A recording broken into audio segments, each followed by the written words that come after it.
یہ national audio library for the blind کی آواز ہے۔ کتاب کا نام نو لکھی کوٹھی، مصنف علی اکبر ناطق، اور آپ کے لیے پڑھیں گی فرحہ علی۔ باب نمبر 4۔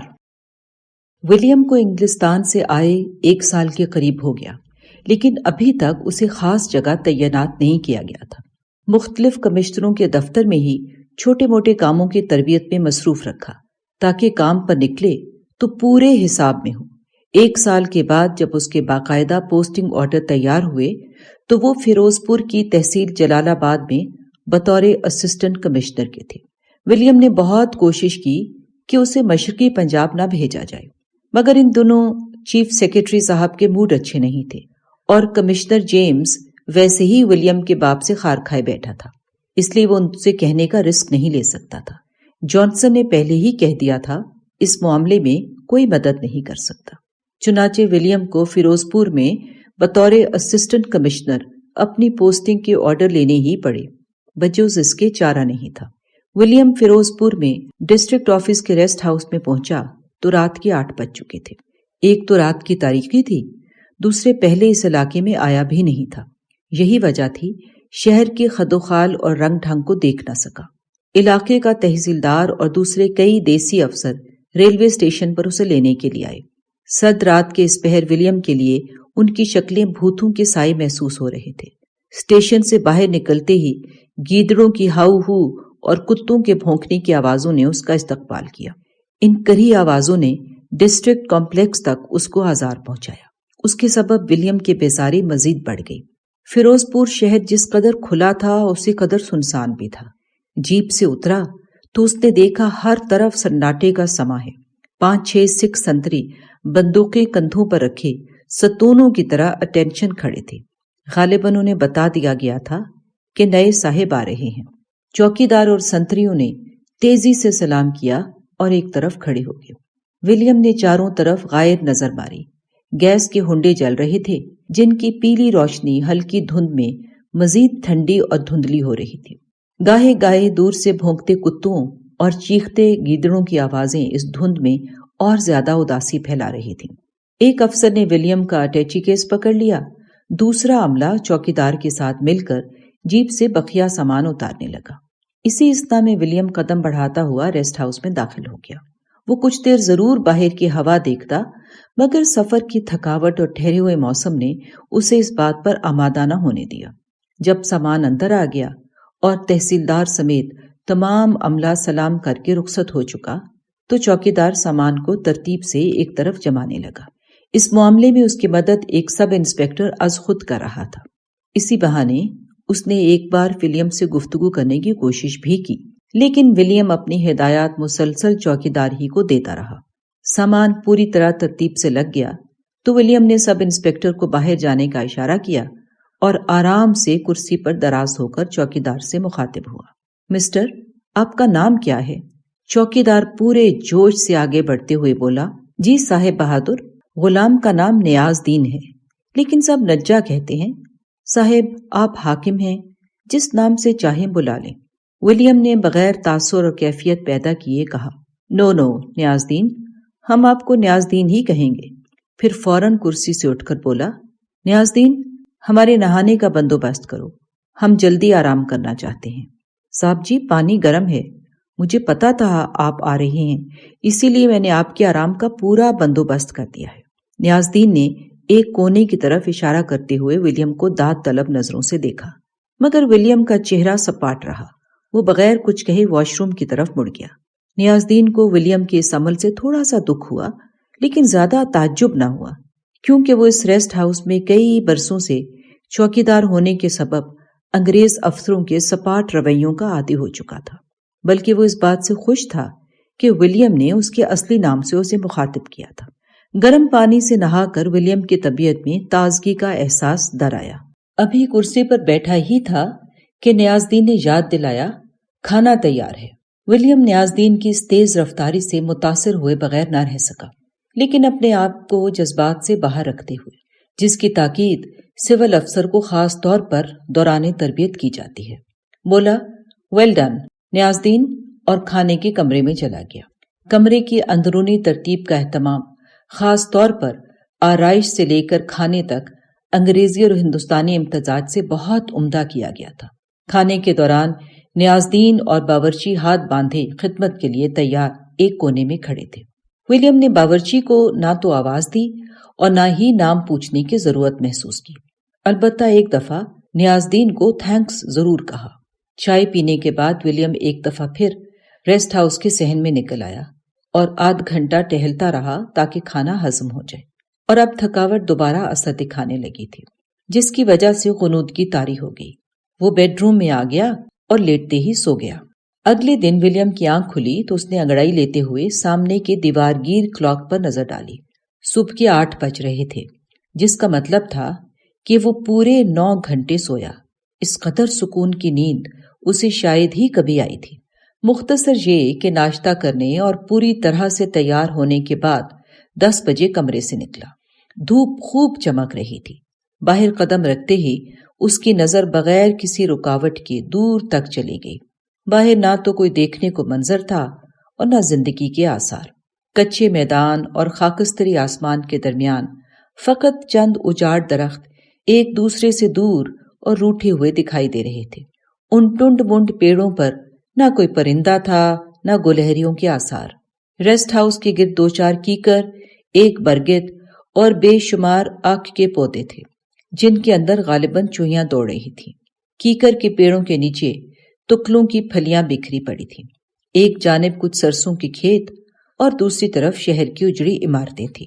بازاروں کو وہ دور ہونے کی وجہ سے نہ دیکھ سکتا تھا، لیکن اسے یہ احساس ضرور ہو گیا کہ یہ شہر انسانوں سے زیادہ بھوتوں کا ہوگا۔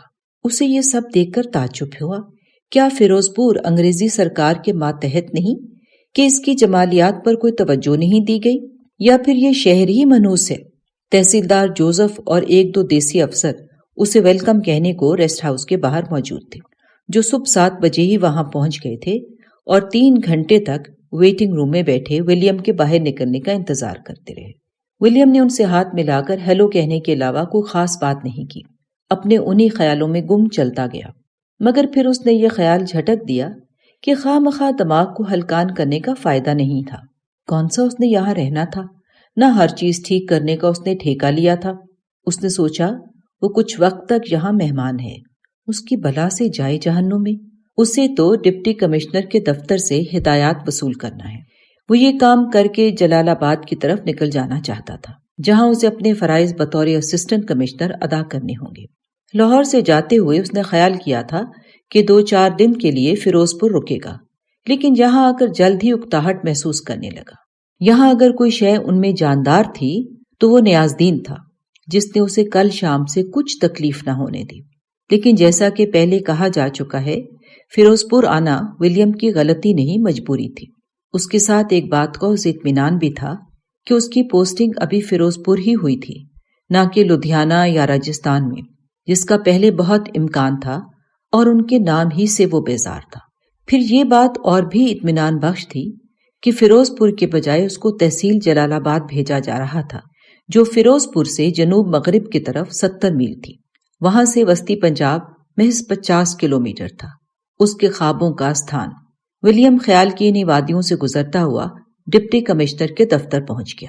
نائب تحصیلدار وکرم نے جیب رکتے ہی آگے بڑھ کر ولیم سے بریف کیس پکڑ لیا اور بڑے ادب سے ڈپٹی کمشنر کے کمرے کی طرف رہنمائی کرنے لگا۔ اس نے دیکھا بہت سے کلرک اپنے کمروں کے کھلے دروازوں سے جھانک رہے ہیں۔ ان میں سے اکثر کی گول شیشے والی اینکیں میلی چکٹ ڈوریوں سے بندھی ان کے ناکوں پر ترچھی جمی اسے گھور رہی تھی۔ کچھ کلرک ان دھندلائے ہوئے شیشوں کے اوپر سے دیکھنے کی کوشش میں تھے۔ ولیم کو سرسری نظر میں بھی ان کی باہر نکلی ہوئی توندیں اور بغیر بالوں کی چوندیاں دکھنے سے باز نہ رہ سکیں۔ وہ جانتا تھا یہ سب اس کے گزر جانے کے بعد اس پر رائے زنی ضرور کریں گے، جس کا نہ انہیں کوئی فائدہ ہوگا اور نہ انگریز سرکار کو، مگر ہوا میں ضائع ہو جانے والے تبصرے وہ ہر حال میں کریں گے۔ کلرکوں کے ایسے عمل سے اسے شدید نفرت تھی، لیکن ان کی مشترکہ عادات کو روکنا اس کے بس کا روک بھی نہیں تھا۔ وہ راہداریوں سے گزر کر جیسے ہی ڈپٹی صاحب کے دروازے پر پہنچا، ڈپٹی کمشنر ہیلے دروازے پر استقبال کرنے کے لیے موجود تھا۔ Good morning sir. ولیم نے ایک لمبا ڈگ بھرتے ہوئے ڈپٹی کمشنر کی طرف ہاتھ بڑھایا۔ Good morning young man. اس نے ولیم کا ہاتھ گرم جوشی سے دبایا اور کمرے میں داخل ہونے کا اشارہ کیا۔ تحصیلدار جوزف کو ولیم نے باہر سے رخصت کر دیا۔ نائب تحصیلدار وکرم نے جلدی سے آگے بڑھ کر دروازہ کھول دیا اور اس وقت تک دروازہ پکڑے کھڑا رہا جب تک دونوں کمرے میں داخل نہیں ہو گئے۔ ڈپٹی کمشنر نے اپنے کرسی پر بیٹھتے ہی سگار کا کش لیا اور ولیم کو سامنے بیٹھنے کا اشارہ کر دیا۔ چند ثانیوں بعد ایک شخص کافی اور بسکٹ رکھ کر چلا گیا۔ پھر کچھ دیر خاموشی چھائی رہی۔ نہ ولیم کچھ بولا اور نہ ہیلی۔ دونوں شاید ایک دوسرے کے جسمانی خدوخال سے دماغ کی اندرونی کیفیت کا اندازہ لگاتے رہے۔ چند ثانیوں کے اس وقفے کے بعد ڈپٹی کمشنر نے گفتگو کا آغاز کر دیا۔ برطانیہ سے کب آئے؟ ولیم نے کرسی پر ٹھیک سے پہلو درست کیا اور جواب دیا، سر لندن سے آئے 1 سال سے اوپر ہو گیا ہے، لیکن آرام سے 1 دن نہیں بیٹھ سکا۔ آپ جانتے ہیں اکیڈمی والے ایک کے بعد دوسری ٹریننگ کے چولہے میں جھونک دیتے ہیں اور سیکھا ہوا بار بار سکھاتے ہیں، اور اس کے باوجود بھی کچھ لوگ نہیں سیکھتے۔ ڈپٹی کمشنر نے یہ جملہ چپتے ہوئے انداز میں کہا، جسے ولیم محسوس کیے بغیر نہ رہ سکا، لیکن خاموش رہا۔ بات فوراً بدل کر اور وطن کی پوری محبت دل میں جمع کرتے ہوئے ڈپٹی کمشنر دوبارہ بولا، لندن کیسا تھا؟ ولیم نے کاندھے اچکاتے ہوئے بے نیازی سے جواب دیا، وہی پرانی برف جو قیامت تک رہے گی۔ اس کو ولیم کا جواب ناگوار لگا، مگر وہ پی گیا اور گفتگو اپنے مطلب کی طرف لے آیا۔ فیروز پور کا سفر کیسے کٹا؟ میرا مطلب ہے کچھ تکلیف تو نہیں ہوئی؟ ولیم نے کافی کا گھونٹ پیتے ہوئے جواب دیا، بہت عمدہ سر، ریسٹ ہاؤس کا ملازم اچھا تھا۔ باتیں کرنے کے ساتھ ولیم کمرے کا جائزہ بھی لیتا رہا۔ ہیلے کی میز اور کمرے کی اندرونی حیت واقعتاً برطانوی امپائر کی ہیبت کی عکاس تھی۔ 10 فٹ لمبی اور 6 فٹ چوڑی میز کے ایک کونے پر رکھا گلوب کچھ معنی رکھتا تھا۔ کمرہ انتہائی کھلا اور آرائش میں پروقار چیزوں کی نشاندہی کر رہا تھا۔ پردوں سے لے کر صوفوں تک اور سامنے کی دیوار پر برطانیہ کی وسیع سلطنت کے پھیلے ہوئے نقشے کسی بھی ملاقاتی کے دل پر حکومت کی جلالت اور اس کے نمائندے کی ہیبت پیدا کرنے کے لیے کافی تھے۔ ینگ مین، اب کب تک جلال آباد جانا چاہتے ہیں؟ ہیلے جلد ہی مطلب پر آ گیا۔ ولیم، جسے حال ہی میں انگلستان میں 8 سال گزارنے پڑے تھے، جواب دینے کے معاملے میں اس کی طبیعت میں ایک ٹھہراؤ تھا۔ کچھ دیر کافی کی چسکی لینے کے بعد کمرے کو چند ثانیے گھورتا رہا، پھر اعتماد کے ساتھ بولا، سر میں آج ہی یہاں سے روانہ ہونا چاہتا ہوں، لیٹر جلد مل جائے تو خوشی ہوگی۔ ہیلے نے کچھ دیر ولیم کی نیلی آنکھوں میں، جن میں ہلکا سبز رنگ بھی گھلا تھا، دیکھتے ہوئے ایک بھرپور خاموشی کا سوال کیا، جس کا مطلب تھا جواب وضاحت طلب ہے۔ ولیم نے وضاحت کی، سر میری طبیعت جہاں اکتاہٹ کا شکار ہو رہی ہے، اس لیے اپنے کام پر جلد پہنچنا چاہتا ہوں۔ اوکے، ہم آپ کو آج ہی رخصت کر دیں گے، ہیلے نے فیصلہ کن انداز میں جواب دیا۔ بس کچھ ضروری معلومات آپ کے گوشے گزار کرنا ہے، جن میں سے کچھ کا تعلق زبانی ہے اور کچھ تحریری۔ کیا زبانی معلومات ابھی نہیں مل سکتی؟ ولیم نے آپ کے بے چینی کا مظاہرہ کیا۔ یس مسٹر ولیم، آپ کے متعلق میرے پاس خاصی معلومات ہیں جو ہندوستان میں رہنے والے ایک انگریز افسر کے لیے خطرناک ہیں۔ رپورٹ کے مطابق آپ کمشنری کے لیے مناسب نہیں تھے۔ ان کا کہنا ہے آپ کے مزاج میں شوریدگی اور بعض شاعرانہ قباحتیں ہیں، لیکن ہوم منسٹری نے آپ کے اجداد کی سابقہ خدمات کے پیش نظر اس رپورٹ کو نظر انداز کر دیا اور پوسٹنگ لیٹر دے کر یہاں بھیج دیا۔ اب اس رپورٹ کو غلط ثابت کرنا آپ کے ذمہ ہے۔ سب بات میری سمجھ میں نہیں آئی، ولیم نے پریشان ہوتے ہوئے کہا۔ ولیم، ہیلے دوبارہ بولا، سٹیج پر آنے کے بعد سٹیج سے باعزت اترنا زیادہ اہم ہے۔ آپ ایک ایسے ناٹک کی طرف جا رہے ہیں جس میں ایک سین ایک ہی بار شوٹ ہوتا ہے، ری ایکٹ کرنے کی گنجائش نہیں۔ چنانچہ پہلی بار ہی پرفیکٹ ہونا ضروری ہے۔ جہاں سٹیج کے اصولوں کی خلاف ورزی کی، وہیں ذلت اٹھاؤ گے۔ میرا خیال ہے آپ ہوم منسٹری کی عزت رکھیں گے اور اپنے اجداد کی بھی۔ ولیم کافی کی چسکیاں لیتے ہوئے گفتگو سن رہا تھا۔ ہیلے کے چہرے کی سلوٹیں بھی غور سے دیکھ رہا تھا۔ جن میں ہر اس افسر کی طرح جب وہ سروس میں کچھ عرصہ گزار لیتا ہے بخراتیت جھلکنے لگتی ہے۔ ہیلے نے دونوں ہاتھ میز پر رکھ کر آگے جھکتی ہوئی گفتگو دوبارہ شروع کی۔ ولیم، تم ایک انگریز ہو، یہاں تمہاری حیثیت حاکم کی ہے۔ ہم یہاں کی زمین سے رومانس نہیں، حکومت کرنے آئے ہیں۔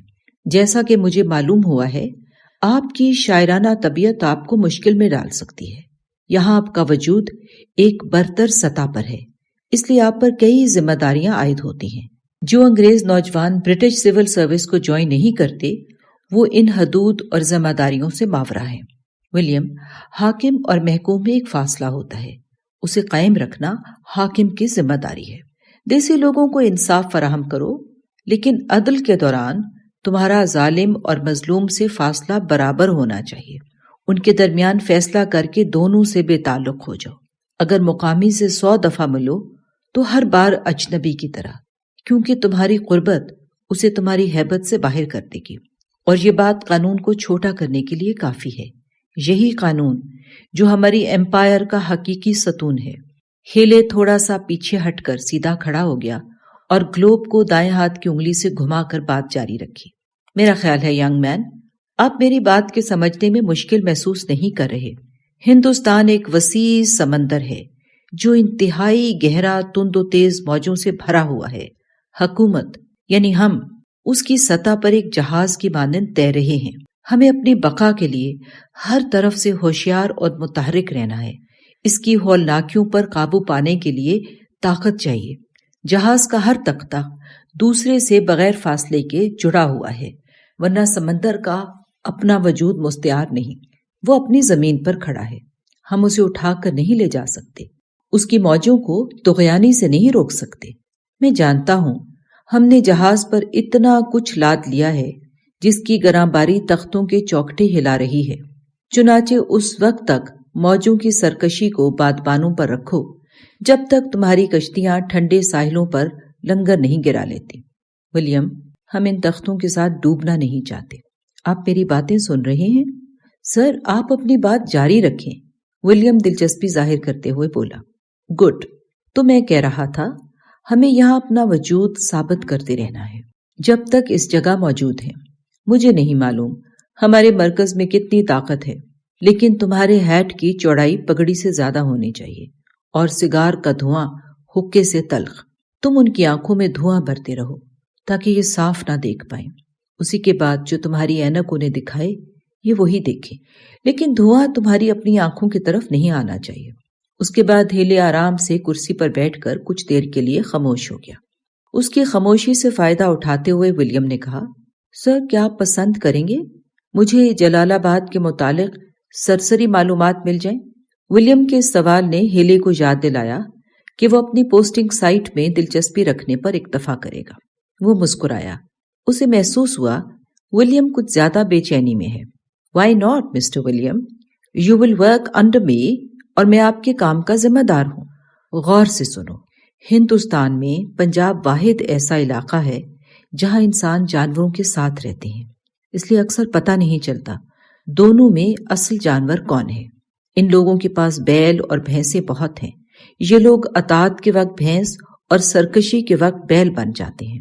چنانچہ انہیں دوہتے وقت دھپکی دینا اور سرکشی کریں تو سینگوں سے دور رہنا۔ شاید برکلے کا انجام تمہیں یاد ہو۔ قبروں پر چراغ جلانے میں ہمیں کوئی دلچسپی نہیں۔ جلال آباد وسطی پنجاب کی سرحد پر فیروز پور کی آخری تحصیل ہے۔ ان کے سینے دریاؤں کی طرح چوڑے اور مزاج بہاؤ کی طرح تیز ہیں، جنہیں کناروں میں رکھنا آپ کی ذمہ داری ہے۔ یہاں دو قومیں ہر وقت ایک دوسرے کے مقابلے پر رہتی ہیں۔ یہ دونوں ایک دوسرے کے حریف سکھ اور پنجابی مسلمان ہیں۔ پنجابی مسلمان معقول اور بات کو جلد سمجھ لینے والے ہیں، جبکہ سکھ احمق اور ہر وقت اپنے ہی نقصان کے در پہ رہتے ہیں۔ لیکن تمہارے لیے بہتر مددگار سکھ ہوں گے، کیونکہ مسلمانوں کے اندر سے نخوت اور منافقت ختم نہیں ہو سکتی۔ یہ لوگ اپنے پرائے کو کسی بھی وقت دھوکہ دے سکتے ہیں۔ میں یہ نہیں کہتا سکھوں کو بلا جواز مدد دینا، یہ تمہارے لیے خطرناک ہوگا، لیکن مشکل کے وقت انہی سے کام لینا۔ یہ لوگ ہر کام بغیر سوچے کر گزریں گے، جبکہ مسلمان تمہارے کاموں میں اپنی رائے دخل کریں گے اور وہ ناقص ہوگی۔ بس یہی کچھ ہے جو زبانی آپ سے کہنا چاہ رہا تھا۔ اب آپ کچھ پوچھنا چاہیں تو میں بتانے کو بیٹھا ہوں۔ صرف ایک بات سر، ولیم نے دھیمے سے کہا۔ پوچھئے۔ کسی معاملے میں اگر میں تنہا ہو جاؤں تو اس وقت آپ کی اینک کے شیشے سیاہ ہوں گے یا شفاف؟ دیکھو ولیم، ہیلے نے ہلکے سے مسکراتے ہوئے جواب دیا، ہر انچارج ہمیشہ 2 اینکیں رکھتا ہے، ایک شفاف، ایک سیاہ۔ شفاف اینک اس کی ضمیر کی ہوتی ہے اور سیاہ اپنے مفاد کی۔ اکثر ایسا ہوتا ہے سیاہ اینک لگانی پڑ جائے، البتہ میں مدد سے گریز نہیں کرتا۔ پھر بھی آپ احتیاط سے کام لیتے رہیے۔ اتنا کہہ کر ہیلے کرسی پر دوبارہ بیٹھ گیا اور گھنٹی پر ہاتھ رکھ دیا۔ ولیم نے مسکرا کر شکریہ ادا کیا۔ اتنے میں ایک آدمی جس کے سر کے بال تقریباً اڑ چکے تھے اور گول پاجامے سے پیٹ ڈھولکی کی طرح اتنا باہر نکلا ہوا تھا کہ اس میں پاجامے کی بیلٹ چھپ چکی تھی، وہ ایک بڑی بھاری فائل لے کر اندر داخل ہوا۔ ہیلے نے اسے ولیم کی طرف اشارہ کر دیا، جس کا مطلب تھا یہ فائل صاحب کو دے دی جائے۔ جب فائل ولیم کے سامنے آئی تو ہیلے نے کہا، مسٹر ولیم، اس گیزیٹر میں آپ کو بہت کچھ مل جائے گا، اور آخر میں ایک اور مگر سب سے اہم بات دھیان میں رہے۔ یہ کہہ کر ہیلے اٹھ کر میز کے دوسری طرف اس کے سامنے آ کھڑا ہوا۔ ولیم کی طرف مکمل طور پر متوجہ ہو گیا تو اس نے نہایت سنجیدہ لہجے میں کہا، ولیم، تمہیں انگلستان کی برف، ہندوستان کے گرم دریاؤں سے اور لندن کے سفید کوے، آگرہ کے کبوتروں سے زیادہ عزیز ہونے چاہیے۔ بس اب آپ جا سکتے ہیں۔ ولیم نے ہیلے کے آخری جملے کی چبھن کو واضح طور پر محسوس کیا، لیکن کچھ بولا نہیں، بلکہ اٹھنے کے لیے سلام کیا۔ ہیلے اسے باہر تک چھوڑنے کے لیے تیار ہو چکا تھا۔ دونوں پورے وقار کے ساتھ جیسے ہی دفتر کے مرکزی دروازے پر آئے، دفتر کا پورا عملہ 2 رویہ قطار میں مقامی حیثیت کا اعلان کرنے کے لیے موجود تھا، جنہیں آگے بڑھ کر ہاتھ ملانے کا حوصلہ تو نہیں تھا، البتہ اپنے ہاتھ ماتھوں پر ضرور لے آئے اور نائب تحصیلدار وکرم کو رش کی نگاہوں سے دیکھنے لگے۔ کیسے اترا کر ولیم کا بیگ پکڑے چل رہا تھا۔ موتی چند کے پاس سے گزرا تو اس نے کونھی مار کر بابو جلال سے کہا، بابو جی، یہ وکرم بہت حرامی ہے، جلال آباد تک ولیم کے ساتھ جائے گا اور رستے میں صاحب کو شیشے میں اتار لے گا۔ بابو جلال دھیمے سے تائید میں سر ہلاتے ہوئے بولے، منشی جی، یہ چپڑ قناتیہ تحصیلدار ایسے ہی نہیں ہوا، موقع کی تاڑ میں رہتا ہے۔ بھلا یہ بتاؤ کسے خبر تھی ولیم جلال آباد کا اسسٹنٹ کمشنر بن کر آ رہا ہے، سوائے اس حرام خور کے؟ ولیم جیپ میں بیٹھ چکا تھا، جس کا انجن کچھ دیر پہلے ہی رسا گھما کر سٹارٹ کر دیا گیا تھا۔ تو وکرم بیگ پکڑ کر ڈرائیور کے ساتھ والی سیٹ پر سمٹ گیا اور پھر نہایت ادب سے بولا، سر اگر حکم ہو تو غلام آپ کو فیروز پور کی سیر کروا دے؟ وکرم، میں فیروز پور نہیں دیکھنا چاہوں گا۔ ولیم نے 2 ٹوک اور سپاٹ انداز میں وکرم کی فرمائش کو رد کر دیا۔ اس کے بعد جیپ چل دی، جس کے پیچھے پولیس کی ایک جیپ مزید پروٹوکول کے لیے موجود تھی۔ اس میں 6 سپاہی اور ایک تھانے دار تھا۔ پروٹوکول جیپ کو قانوناً ولیم کے آگے چلنا چاہیے تھا، لیکن کچی سڑک پر گرد کی بہتات اور ولیم کو مٹی سے بچانے کے لیے یہ جیپ پیچھے ہی رکھی گئی۔ معزز سامعین، جو ریکارڈنگ آپ نے ابھی سماعت فرمائی، اسے national audio library for the blind کی جانب سے پیش کیا گیا ہے۔ ہمارے یوٹیوب چینل کو لائک، سبسکرائب اور شیئر ضرور کیجیے۔ اپنی قیمتی تجاویز اور آراء کے اظہار کے لیے ہمارے کمنٹ سیکشن کا استعمال کیجیے۔ اگر آپ بھی رضاکارانہ طور پر ہمارے اس مشن کا حصہ بننا چاہیں تو ڈسکرپشن میں دیے گئے لنک کے ذریعے ہمارے واٹس ایپ گروپ کو جوائن کیجیے۔ شکریہ۔